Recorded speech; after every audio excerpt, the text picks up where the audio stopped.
Bukit Tinggi, kota sejuk di jantung Sumatera Barat. Disinilah seorang tokoh besar Indonesia dilahirkan, Muhammad Hatta, sang proklamator dan wakil presiden pertama Republik Indonesia. Rumah sederhana ini menyimpan cerita masa kecil Bung Hatta, cerita tentang keluarga, pendidikan, dan nilai-nilai yang membentuk seorang negarawan besar. Rumah kelahiran Muhammad Hatta atau yang lebih dikenal sebagai Bung Hatta terletak di Jalan Soekarno-Hatta nomor 37, Bukit Tinggi, Sumatera Barat. Rumah ini menjadi saksi bisu kelahiran dan masa kecil Bung Hatta yang lahir pada 12 Agustus 1902.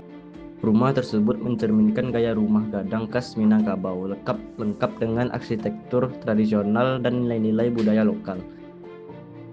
Bung Hatta lahir pada 12 Agustus 1902 dari pasangan Haji Muhammad Jamil dan Siti Saleha. Namun ayahnya wafat saat Hatta baru berusia 7 bulan. Sejak itu ia diasuh oleh ibunya dan kakeknya di rumah ini.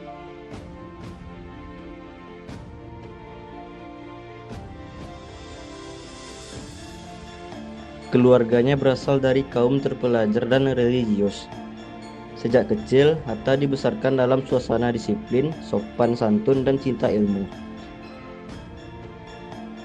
Bung Hatta lahir dengan nama Muhammad Attar pada 12 Agustus 1902 dari pasangan ayah Haji Muhammad Jamil, seorang pedagang namun wafat saat Bung Hatta masih sangat kecil, usia 7 bulan. Ibu yang bernama Siti Saleha berasal dari keluarga terpandang dan memiliki semangat kuat dalam membesarkan anak-anaknya. Di kamar kecil ini, Bung Hatta mulai mengenal dunia buku. Ia senang membaca, bahkan sejak usia dini. Ibunya selalu mendorong Hatta untuk belajar menjadi orang yang berguna.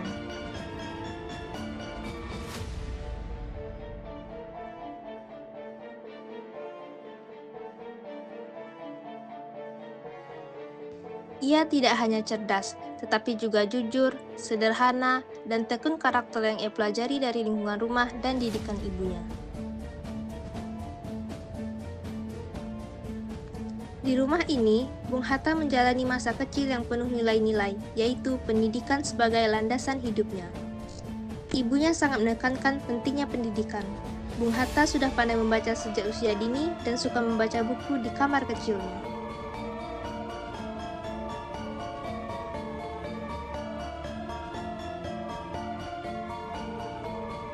Disiplin dan tanggung jawab, meski dari keluarga berada, ia dididik untuk hidup sederhana dan bertanggung jawab. Ia belajar mengatur waktu antara sekolah, mengaji, dan membantu keluarga.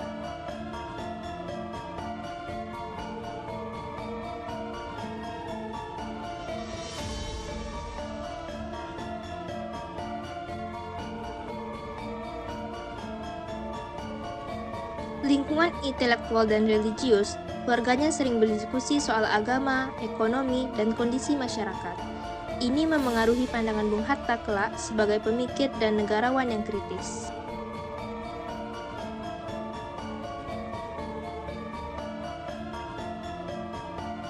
Belajar mandiri sejak muda karena ditinggal ayah sejak bayi.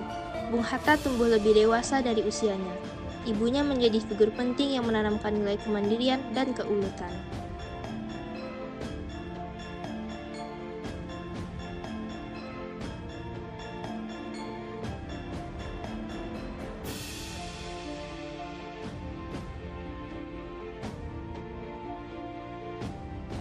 Ruang tamu terletak di bagian depan rumah, digunakan untuk menerima tamu keluarga atau tokoh masyarakat. Terdapat kursi dan meja kayu model lama memberi suasana rumah.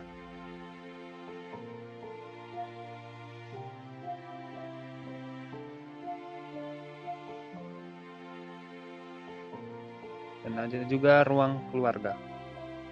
Ada tempat berkumpul anggota keluarga besar dan digunakan untuk diskusi keluarga, mengaji, dan pertemuan informal. Bernuansa hangat dan kekeluargaan.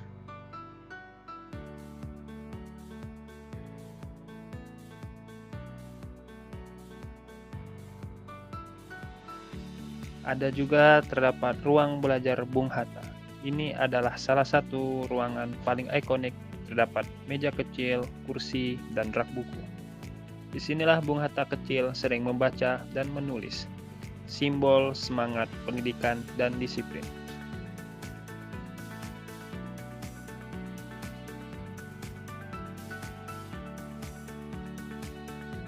Dan ada juga kamar ibu dan keluarga. Ada juga kamar-kamar lain milik ibunya dan anggota keluarga lainnya, yang tertata rapih dan bersih dengan furnitur tradisional.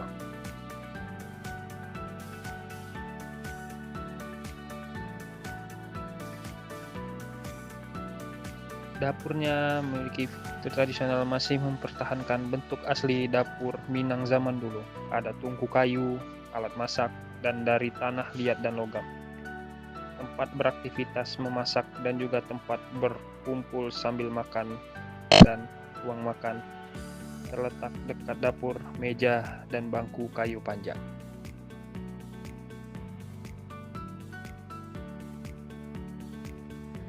Lantai 2 rumah ini memiliki fungsi yang sangat khas dalam rumah-rumah tradisional Minangkabau, yaitu untuk menyimpan barang rumah seperti pakaian, peralatan, warisan, dan juga untuk menyimpan hasil panen.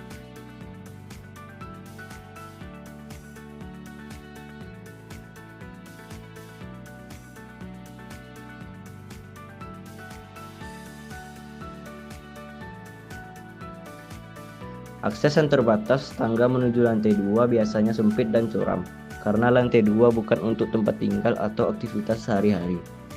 Anak-anak seperti Bung Hatta kecil biasanya tidak sering ke lantai ini, kecuali untuk membantu menyimpan atau mengambil barang.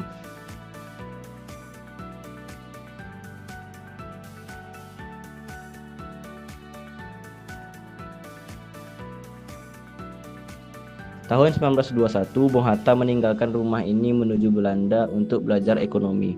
Meski jauh dari tanah air, rumah ini tetap hidup dalam ingatannya. Dari rumah inilah lahir gagasan tentang ekonomi kerakyatan, koperasi, dan kedaulatan rakyat.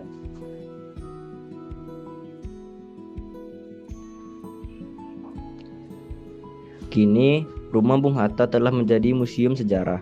Setiap ruangnya merekam jejak masa kecil seorang pemimpin bangsa.